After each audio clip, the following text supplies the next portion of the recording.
যদি কেউ আপনার প্রেম বুঝতেই না পারে তাহলে কি হবে?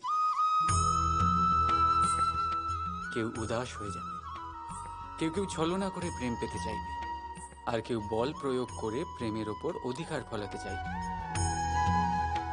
কিন্তু এটা আবশ্যক নয় যাকে আপনি ভালোবাসবেন সেও আপনাকে ভালোবাসবে, কারণ প্রেম কোনো বস্তু নয়, না রাজ্য না ধন যেটা আপনি বল প্রয়োগ করে নিজের বশে আনবেন। প্রেম হলো সেই শক্তি যেটা আপনার সমস্ত বন্ধন খুলে দিতে পারে কিন্তু নিজে কোনো বন্ধনে আটকা পড়ে না। তাই যাকেই আপনি ভালোবাসেন তাকে স্বতন্ত্র ছেড়ে দিন, কারণ স্বতন্ত্রতাই সেই গুণ যা প্রত্যেক প্রাণীর সবচেয়ে প্রিয়।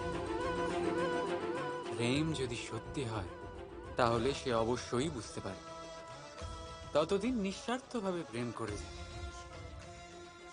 একদিন দ্বার খুলে যাবে।